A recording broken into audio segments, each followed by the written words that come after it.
What's up, guys? Coach Robbins here, back again with another installment of the Running Back Vital Few.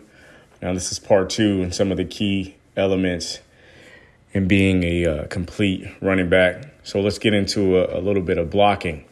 All right, most of the guys that are pretty good with the ball in their hand aren't really too fond of blocking the opposition often. So, we talk about being a complete running back all the time. So blocking is obviously an important aspect. Now, me personally, I don't need you to be an overly impressive blocker, but I just need you to be a willing participant in the blocking game.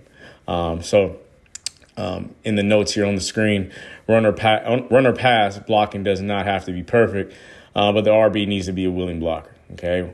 In terms of pass pro, we want to eliminate airspace between obviously the running back and the defender.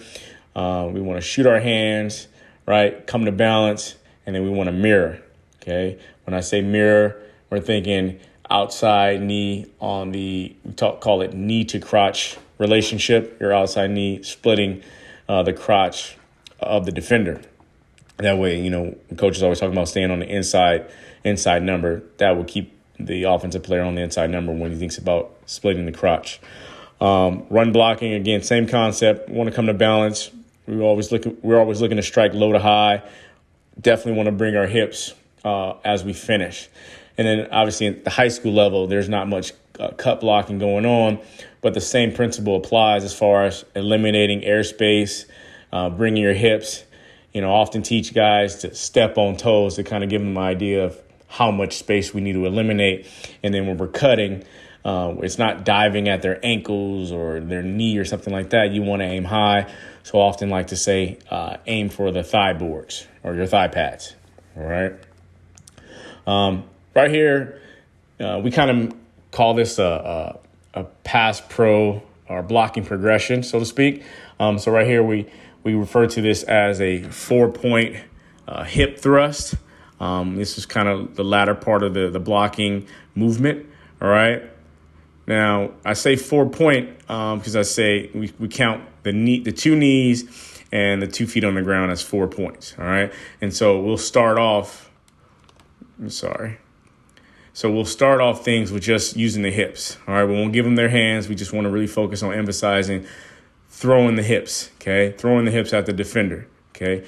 A lot of guys think that, just brute upper body strength is the key when realistically all the force and the power that's generated is through the hips. Okay. So eventually we'll give them the hands. And in this concept, we want to see the back kind of go up to reemphasize the low to high concept. Okay. So we're always thinking low to high. So instead of the back kind of going forward, we want to kind of see it go up, get a little lift and go up in the air a little bit. All right. New group coming in. Same thing. We'll start with just the hips, just bringing the hips, right? We want violent hips when we're coming through, right?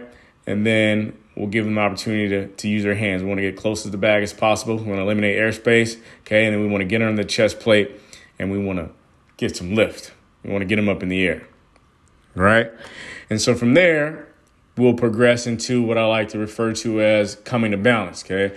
So this is basically the striking point just prior to reaching the defender. Okay, so we want to come to balance, be in a low striking position, hands just out in front, already coiled, and then it's using the same concept as far as bringing our hips. Okay, we want to come to balance, boom, and then bring our hips. All right.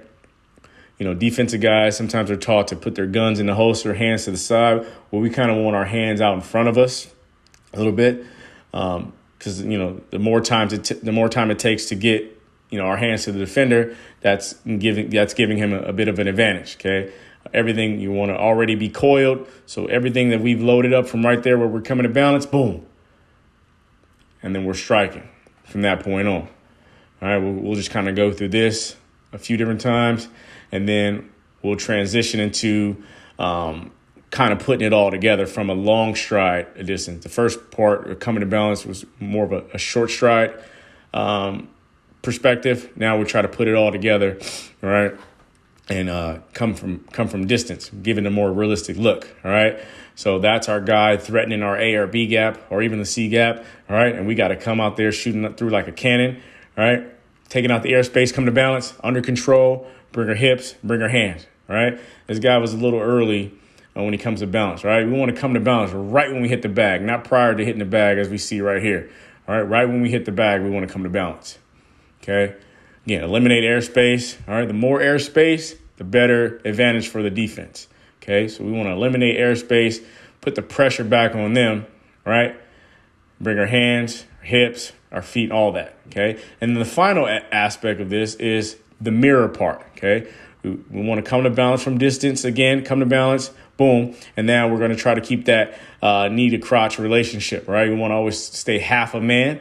And then when we're mirroring our defender, all right, we always want to punch. We get in strike conditions where he kind of breaks our threshold. We want to punch. All right. In this particular aspect, we're in practice and no pads. All right. We can kind of simulate us shooting our hands. We don't want to be too violent. Okay. But if we were full padded, we would really get after it with shooting our hand. All right. So it's a good opportunity, especially blocking off the edge, safeties, linebackers in space. You know, you got to be able to mirror guys. And then after all those drills are said and done, we'll put things together. You know, go get some live competition and try to see if everything that we've worked on translate effectively against live bullets. Okay, right here, you want to come to balance a little bit better. All right, you want to eliminate airspace. Comes to balance a little sooner rather than later. All right, but does a good job of riding the guy up the field. Decent job right here by this guy. All right, we caught it a little bit late right here, but solid job by this guy right here. All right, staying inside out. Right, the guy wants to spin back inside, but we know how to mirror, so we know how to shuffle our feet, kind of like an offensive lineman. Right. All right. Now, often tell the running backs you want to keep your butt to the camera. Okay. This camera angle obviously is off to the side, but most of the time our camera, especially our end zone camera, is directly behind us. And instead of turning and getting our hips, towards the sideline, if we were facing the correct way on the field, that puts us as a disadvantage. So we want to stay square against the defender, right? And then bring our hips and our hands. See how this guy kind of waits. He waits around, right? Shoot the hands because the defensive guy is trying to rip and chop, all right? We always tell guys, if it's a fight, you're not going to wait on the guy to punch you. You're going to punch first. So always want to think punch first. Be violent, okay? Boom. Great job of attacking the defender right here. Coming to balance, attacking, good base, right? Almost loses ground, but we've been repping our mirror drill so well that he's able to recover hands and he rides him up the field. Here we are again. Great job with eliminating airspace, right? But the only thing is we're lunging, okay? If we eliminate the lunging part of it, we're able to do a better job of getting our hands, right? But we do a good job right here of recovering. Again, mirroring, coming to balance, all right? And then once the guy gets up the field, we can mirror and work our feet and still use our hands. All right. Slightly better job of not turning our butt completely. But again, hands are passive. Passive hands, we need violent hands. Offensive guys often have a tough time of understanding that we can be just as aggressive on offense as the defensive players are. All right. So we need to do a better job with hands, but decent job as far as recovering.